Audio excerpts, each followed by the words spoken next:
It's a teardown of a Valley Group video distribution box, and I don't believe there's really any other number on here.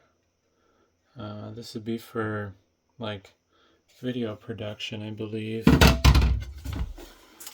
has a bunch of B and C connectors along the back, along with some terminators. They labeled. I need to fix the zoom. Wide angle, 75 ohm, and looks like 0.1% accuracy maybe. It does have dual power supplies, and all this stuff's really in the front. Alright, I guess it has the option for dual power supplies. They're not configured though. So here's power supply. They have some plastic shielding over what appears to be the high voltage side. It's definitely older. Not sure what this is. It says IC1. Huh. Really old school IC chip.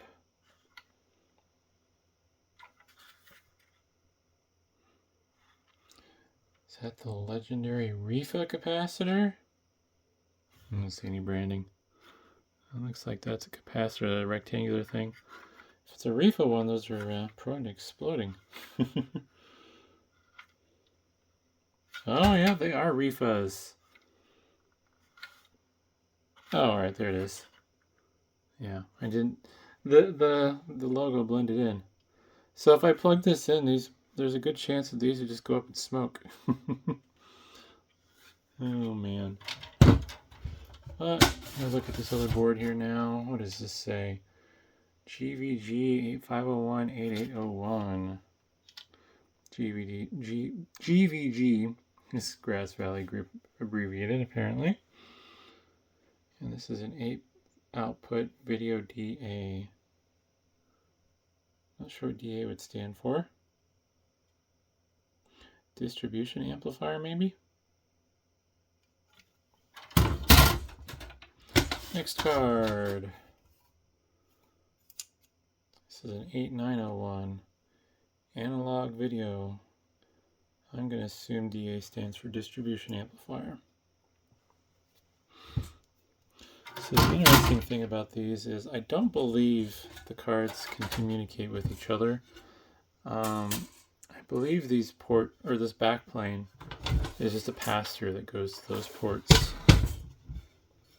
So we got more 8501, 8801s. So more of the same.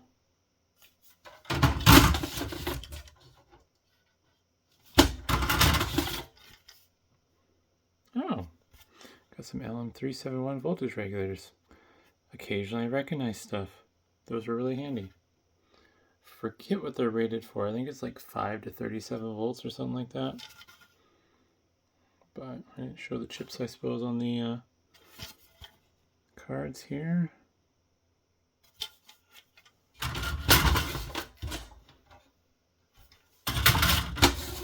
These are all the same.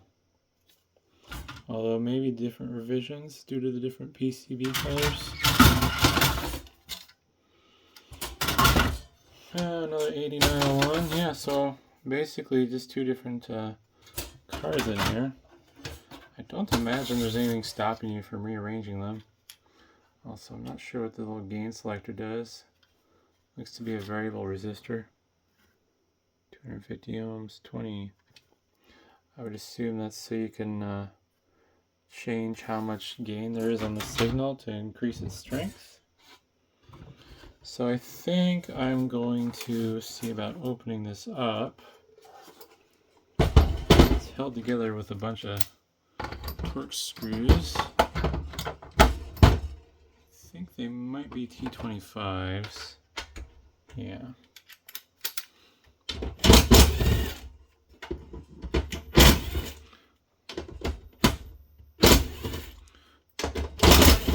So these top screws are more than likely holding the dividers in. These side screws are holding the top and bottom shell together, along with being the sides. Yeah, so here's a side panel. Just a piece of sheet aluminum that was stamped and bent and then partially painted.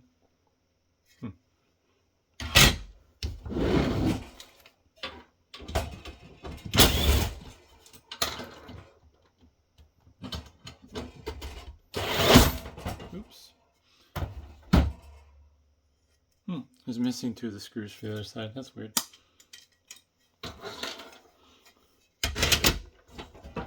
This top cover here.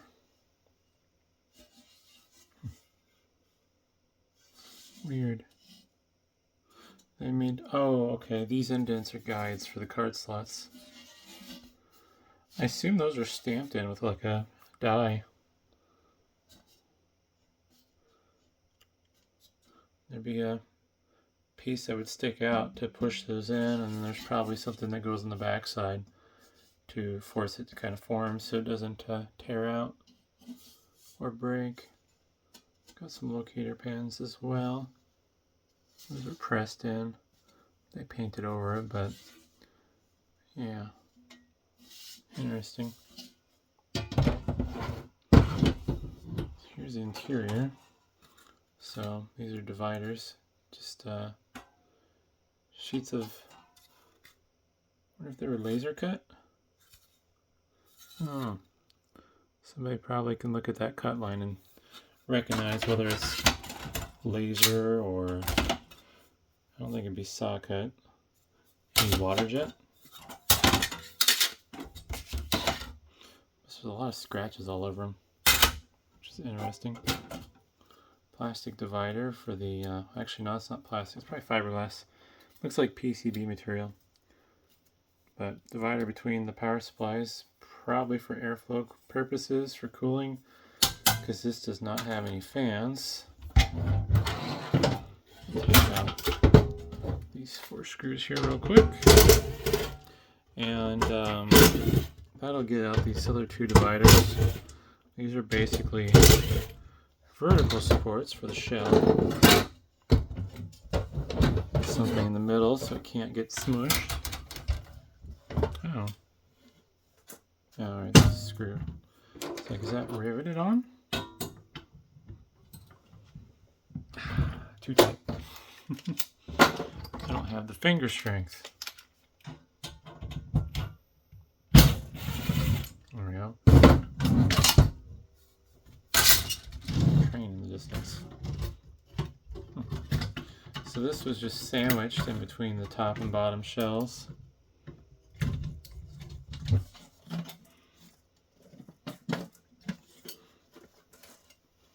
Oh. So I'm not going to be able to get that out very easily. Huh. Those wires went straight into these Molex connectors. Those almost look like mini Fit Juniors for same that the computers use. But I need to cut this free so I can get it out. It's probably really brittle. Nope, never mind. I was gonna say I can probably just snap it off. I might cut those connectors loose. This is not sharp. A lot of plastic there. They are made to be removed without cutting. I'm choosing to be lazy because destructive teardown and cutting generally faster. I'm kind of grabbing and twisting them off.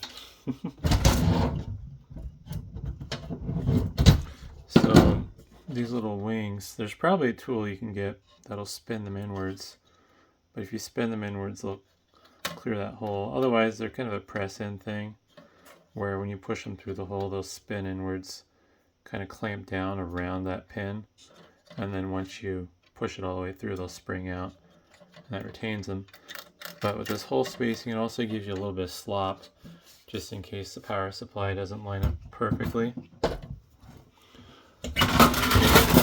That was loud. The receiving end of the power supply, see how around the connector it's flared out? That basically helps get your alignment. It's upside down. That basically helps get your alignment because it'll push that connector inwards towards the pins if it's not lined up correctly. Kind of a fun design. It's pretty easier just to cut these wires off on the back end.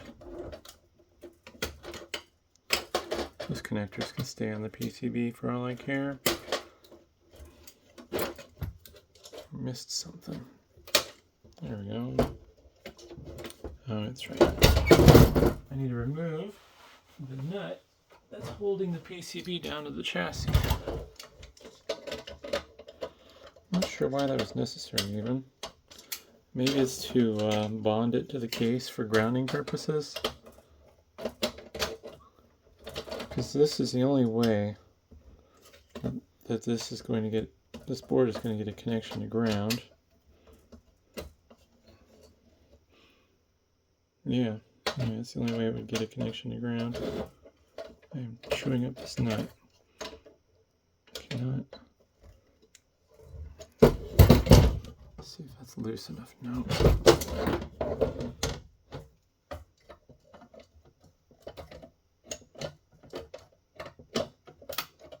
If I had a 1/4 inch driver nearby.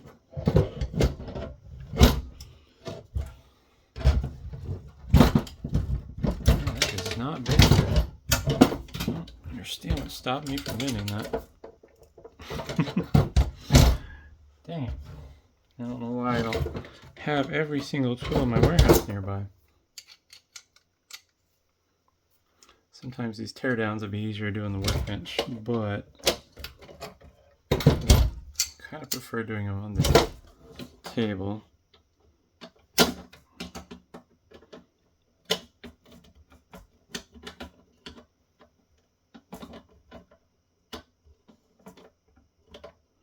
Slowly but surely.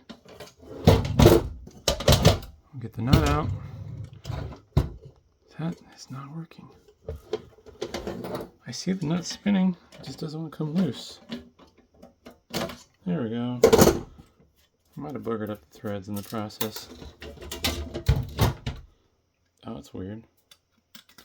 A metal tab. I don't know what that's magnetic. I don't know what that's made out of. Non-magnetic. Additional contact surface area, I guess, for grounding purposes.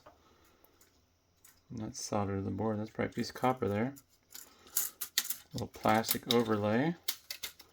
Doesn't look like there's anything to see behind it though, so I'm not going to take the time to tear it off. But yeah, just copper pass-throughs that the wires are going to these B and C ports.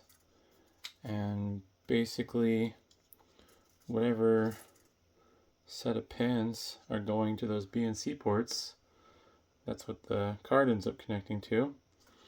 And yeah, this backplane is just literally a bunch of B and C ports for the inputs of those cards. So hopefully that was interesting, and thanks for watching.